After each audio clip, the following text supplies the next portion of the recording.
அவ ஏன் முண்டாடிடா? அவ என்னமோ உன் கால பபிமா உழுகுறா, நீ என்னமோ உச்சி முகத்து முத்தமெல்லாம் கொடுக்குற.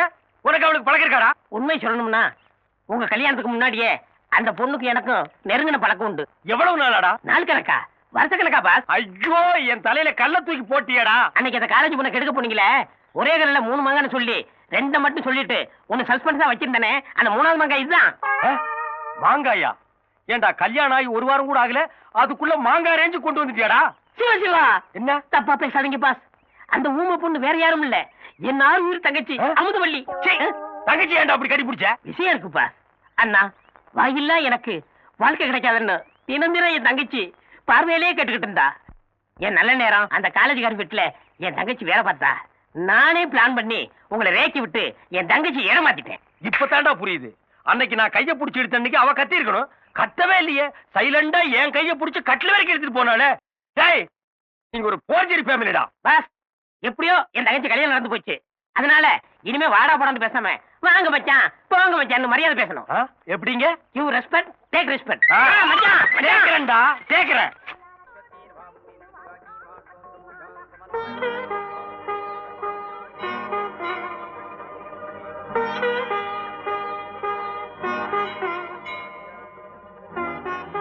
Hi, what a surprise. இன்னைக்கு நான் உங்களை பார்க்க வரலாம்னு நினைச்சேன், அதுக்குள்ள நீங்களே வந்துட்டீங்களே. என்ன மாதிரி தாலியெல்லாம் போட்டு வந்திருக்க? நிஜமாவே கல்யாணம் ஆயிப்போச்சு உனக்கு? என்ன பாட்டி, இந்த தாலி என்ன விளையாட்டுக்கா போட்டுக்குவாங்க? என் மேல சத்தியமா, உங்க மேல சத்தியமா, இந்த அக்கா மேல சத்தியமா, சாமி மேல சத்தியமா எனக்கு கல்யாணம் ஆயிடுச்சு. ஐயோ, எனக்கா தவற விட்டுட்டீங்க? தெய்வத்தின் கழுத்தில் சூடிய மாலை தெருவில் விழலாமா? ஏங்கா கை தவறிடுச்சா? அக்கா புடிங்க. பாட்டி, நான் கல்யாணம் ஆச்சுன்னு தானே சொன்னேன். ஞானசூரியன் கூட கல்யாணம் ஆச்சுன்னு சொன்னேன். பாட்டி, ஞானசூரியன் எனக்கு ஒரு நல்ல நண்பர். ஆர்த்தி அவரை டைவர்ஸ் பண்ணிட்டு தான் கேள்விப்பட்டேன். இது ஏதோ அவசரத்துல எடுத்த முடிவே தவிர அடியோட வெறுத்த மாதிரி எனக்கு தெரியல. அதை ஊர்ஜிதப்படுத்திக்கத்தான் எனக்கு கல்யாணம் ஆகாத மாதிரியும் நான் ஞானசூரியனை ஆசைப்படுற மாதிரி நடிச்சேன். ஆர்த்தி, உனக்கு தெரியாததில்ல, வாழ்க்கைங்கிறது 2 விதம் தான். ஒண்ணு நமக்காக வாழற சுயநலமான வாழ்க்கை, இன்னொன்னு அடுத்தவங்களுக்காக நம்மளை அர்ப்பணிச்சுக்கிற பொதுநலமான வாழ்க்கை. இதுல உன் ஞானசூரியன் 2. தினம் குடிச்சிட்டு பொழுத கழிக்கிற எத்தனையோ ஆம்பளைங்களை சகிச்சுட்டு போற மனைவி மாருங்க இருக்காங்க. ரேசு, சூதாட்டம், பொம்பளை சகவாசம்னு சதா ஊரை சுத்திட்டு இருக்கிற ஆம்பளைங்களை கூட சகிச்சுட்டு போற பொம்பளைங்களும் இருக்காங்க. ஆனா ஞானசூரியன் பொது சேவை செய்யற ஒரு நல்ல மனுஷன். அவரை உங்களால அனுசரிச்சு போக முடியலன்னா இந்த உலகத்துல வேற எதை உங்களால அனுசரிச்சு போக முடியும்? ஆர்த்தி, ஒரு பொண்ணுக்கு பூஜை புனஸ்காரம் எல்லாம் புருஷனுக்காக இருக்கணுமே தவிர வேற எதுக்காகவும் இருந்த பிரயோஜனம் இல்லை. அதுக்கப்புறம் உங்க இஷ்டம்.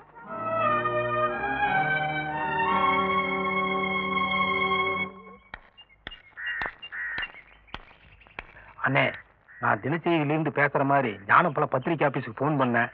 ஞானசூரியன் 5:15 மணிக்கு தான் வீட்டுக்கு வருவாருன்னு சொன்னாங்க. 5:15? அப்ப 5:30 மணிக்கு வெடிக்கிற மாதிரி டைம் பாம் செட்டப் பண்ணா சரியா இருக்கும்.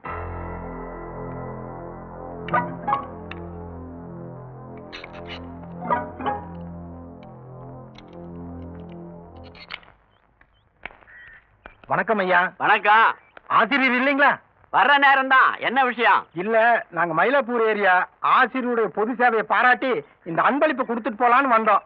அவர் அன்பளிப்பு எதுவும் வாங்க மாட்டாருங்க, எடுத்துட்டு போங்க. எங்க நாங்க காசு பணமா கொடுக்க வந்தோம். காந்தி சின்னம் அவருக்கு பிரியமானது, அதைத்தானே கொடுக்க வந்தோம். ஒளிமயமான எதிர்காலம் என் கண்ணுக்கு தெரிகிறது. இன்னும் கூட இளம ஊஞ்சல் ஆடுது.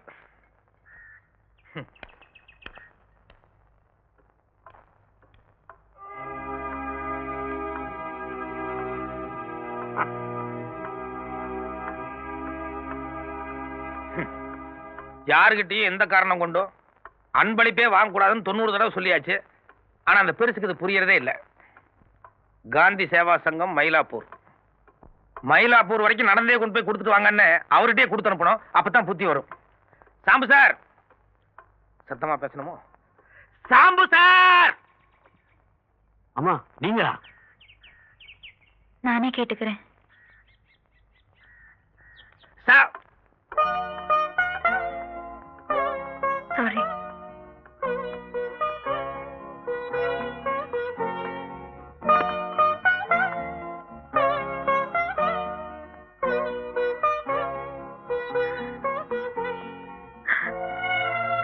ஒரு பொண்ணு போக கூடாது எல்லையை தாண்டி போயிட்டேன்.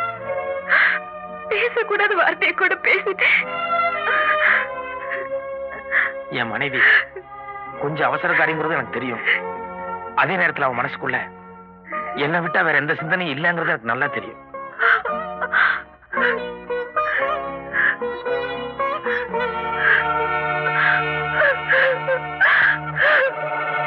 யோ தாடி, உள்ள போய் ஆசிரியர்ட்ட அவருடைய மச்சானும் என்னோட மைத்தனர் வந்திருக்கான்னு சொல்லு. உனக்கு நான் அன்னைக்கே சொல்லியிருக்கேன், நீ என் டிரைவர். மொதல் நான் இந்த வீட்டுக்கு வந்தப்போ நீயும் கூட வந்த. அந்த கிரகாச்சாரமோ என்னமோ என் தங்கச்சி டைவர்ஸ் வரைக்கும் போயிடுச்சு. இன்னைக்கு எங்க குடும்பத்துல எல்லாரும் ஒண்ணு சேர சந்தோஷமான நாடு. நீ உள்ள வராத, இங்கே நில்லு. முதலாளி, இந்த கட்டடத்தை பத்தி உங்களுக்கு தெரியும். இது எந்த நிமிஷம் வேணாலும் இடிஞ்சு உங்க தலையில விழுகலாம். நான் வந்து கையில தாங்கி பிடிச்சிருவோம்ல. உள்ள பாமே இருந்து வெடிச்சு செதறினாலும் பரவாயில்ல, நீ இங்கேயே நில்லு. ஆயமா வா. ஐயோ முதலாளி. வாங்கண்ணே, நல்ல நேரத்துல வந்திருக்கீங்க. நல்ல நேரமா? இந்நாள் இனிய பொன்னாள், என் வாழ்க்கையிலே மறக்க முடியாத ஒரு நன்னாள். சந்தோஷத்துடைய உச்சம்னு சொல்லுவாங்களே, அந்த உச்சத்துல நான் அப்படியே சிறகடிச்சு பறந்துகிட்டு இருக்கேன். அந்த சந்தோஷத்துல நான் செத்து போயிட்டா கூட நான் ரொம்ப சந்தோஷப்படுவேன். ஏன்னா என் மனசுக்கு அப்படி ஒரு நிம்மதி. வாய கழுவுங்க. என் தங்கச்சி தாலி இருக்கிறது உங்களுக்கு அவ்வளவு சந்தோஷமான சமாச்சாரமா? ஏய் கருமா, உன்னை எவன்டா உள்ள வர சொன்னது? எருமை தரும் கருப்புதான் தாத்தா. இருடா செய் பண்றேன். ஆனால் அந்த எருமை தரும் பால் தூய வெண்மை அல்லவா? குட் சிங்கண்ணா, இதுதான் சிங்கு. எப்படியோ அவன் எருமைங்கிறத நீங்க ஒத்துக்கிறீங்களா? மாப்பிள, நீங்களும் தங்கச்சி ஒன்னா சேர்ந்தது பாக்குறதுக்கு கண்கொள்ளா காட்சியா இருக்கு. இதே மாதிரி மந்திரி அப்பாவை நீங்களும் ஒன்னா சேர்ந்தீங்கன்னா நான் புலகாங்கித அடைஞ்சிருவேன். என்ன மன்னிச்சிருங்க. அந்த ஆளை பத்தி உங்களுக்கு தெரியாது. அந்த ஆள் உடம்பு பூராமே விஷம். ஏழைப்பாழங்க கைத்தொழிலுக்காக காந்திஜி இந்த ராட்டையை கண்டுபிடிச்சார். அதை எவனோ வெளியில செஞ்சு கண்காட்சி பொருளாக்கி இருக்கான். அதையும் மூளை இல்லாம என் பேரை வாங்கி வீட்டுல வச்சிருக்கான் பாரு.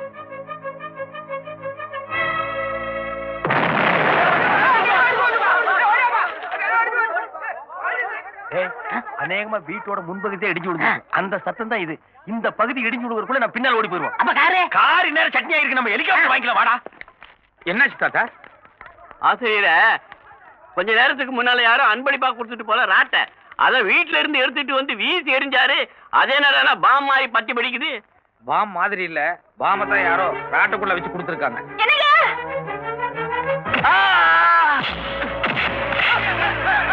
நீங்க தாத்தா ஹாஸ்பிட்டல் கூட்டு போங்க, இவனை நாங்க பாத்துக்கிறோம்.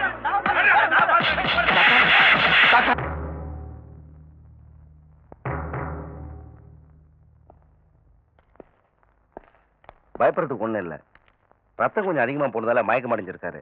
கண் விழிச்சிடுவாரு, எல்லாம் சரியா போயிடும். அது இல்ல டாக்டர், ஏற்கனவே அவருக்கு மனோநிலை சரியில்லை, அதோட வேற அடிபட்டு இருக்கு. அதுதான். Nothing to worry. இன்னும் half an hourல எல்லாம் சரியா போயிடும். Be seated please. தேங்க்யூ.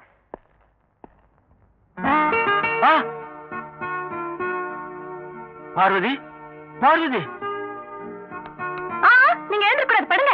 இல்லம்மா, என் மருமக பார்வதிக்கு என்ன ஆச்சு? கார் ஆக்சிடென்ட் ஆச்சு. பார்வதிக்கு என்ன ஆச்சு சொல்லுங்க, சொல்லுங்க. கார் ஆக்சிடென்ட் எல்லாம் ஒண்ணு இல்ல, கீழே விழுந்து உங்களுக்கு தலையில அடிபட்டு இருக்கு. படுத்து ரெஸ்ட் எடுத்துக்கங்க. இல்ல டாக்டர், நிச்சயமா கார் ஆக்சிடென்ட் தான். உள்ள என் மருமக இருந்தா, அவளுக்கு என்ன ஆச்சு?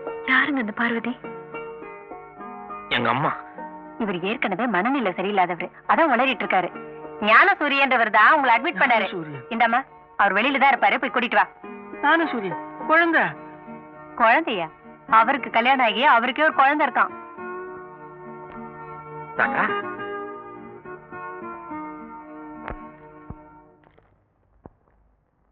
இவர் தான் உங்க பேரன் ஞான சூரியன்.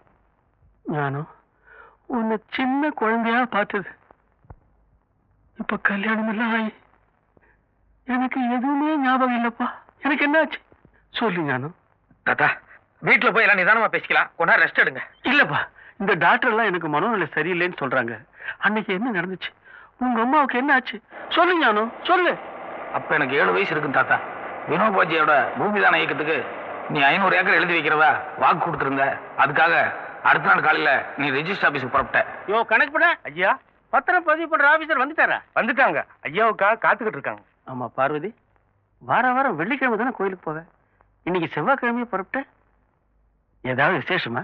மாமா, போன மாசம் அவரு மண்ணாங்கட்டி மாரியாத்தா வந்து சுகமில்லாம படுத்திருந்தப்ப நல்லபடியா குணமாயிட்டாருன்னா வர கிருத்திகை வரைக்கும் நாள் தவறாம வந்து விளக்கேத்துறதா வேண்டிக்கிட்டேன். அதான் மாமா கோயிலுக்கு போயிட்டு இருக்கேன். ரொம்ப சந்தோஷமா. ஏண்டா டேய், உனக்காக இவ்வளவு அக்கறை எடுத்துக்கிறா, தனியா கோயிலுக்கு போறாளே, நீ கூட போக கூடாது? எனக்கு வேற வேலை இருக்கு. கிழிச்ச போ. அம்மா நீ வண்டியில ஏறிக்குமா. வேண்டாம் மாமா, பக்கம் தானே, நான் நடந்தே போயிடுறேன். அட ஏமா வெட்டியா நடந்துகிட்டு, போற வழி தானே, நான் கோயில்ல இறக்கி விட்டு போறேன், நீ போமா, வண்டியில ஏறிக்க.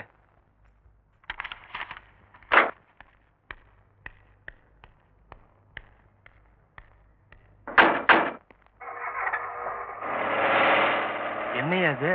பெரிய ஒரு கார்ல போவாரு, பிரேக் கட்டியை லூஸ் பண்ணி விடு, எங்கேயாவது முட்டி மோதி சாவட்டும்னு சொன்னீங்க. நானும் பிரேக் கட்டியை லூஸ் பண்ணி விட்டேன். இப்ப ஐயா கூட அம்மாவும்ல போறாங்க. விட்டு தள்ளு. 500 ஏக்கர் பூமி நமக்கு வருதுன்னா 5-6 அம்மா வருவா. நீ கிளம்பு.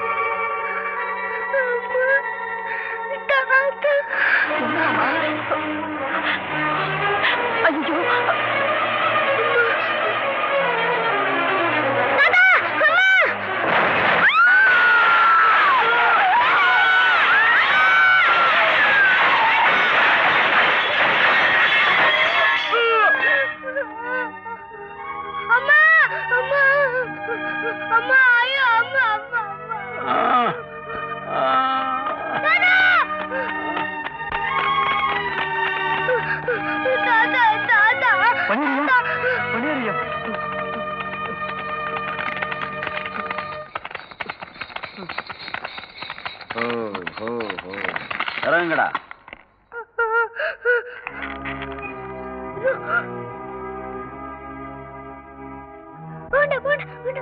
உங்க அம்மா உள்ள இருக்காங்கப்பா. உங்க அப்பா தானப்பா? ஏய், அவங்க 2 பேரும் கொஞ்சம் நஞ்சம் உயிரோட இன்னும் மேல போகாம துடிச்சிட்டு இருக்க போறாங்க. நீங்க போய் பெரிய பாறாங்கல்ல எடுத்து அவங்க தலையில போட்டு அதுங்க சீக்கிரம் அனுப்பிச்சு வைங்க. என்னப்பா அது? உங்க அப்பா இப்படி ஒரு கொலகாரனா இருக்கானே. இப்ப ஆளு வந்து கல்ல தூக்கி போடுறாங்களே, இப்ப என்ன பண்றது? சொன்னக்கு சத்தம் போடு. ஒண்ணு சொல்லுப்பா. உங்க அப்பா தெரியா, நம்மளையும் சேர்த்து கொண்டு போட்டுருவோம். சரி வாங்கடா, கொலை பண்ணிட்டு கொல்லி வைக்கலாம்னு நினைச்சேன். இப்ப கொல்லி வைக்கிற செலவு மிச்சம். யாராவது பார்த்துட்டு வந்து தகவல் கொடுப்பாங்க, அப்புறம் வந்து ஒப்பாரி வைக்கலாம். இனிமே உங்க அம்மாவை காப்பாற்ற முடியாது. உங்க தாத்தாவையாவது ஹாஸ்பிட்டல் கொண்டு போய் சேர்க்கலாம்ப்பா. வாப்பா வாப்பா.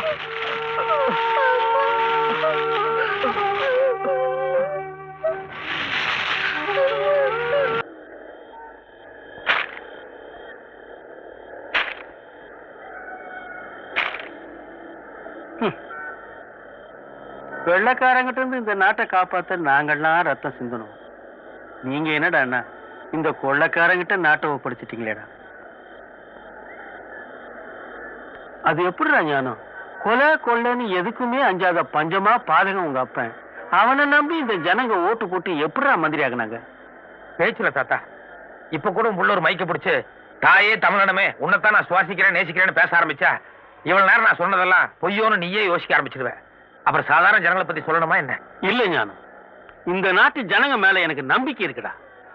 முதல்ல காந்திஜி சுதந்திர போராட்டத்தை ஆரம்பிக்கும் போது யாருமே கண்டுக்கல.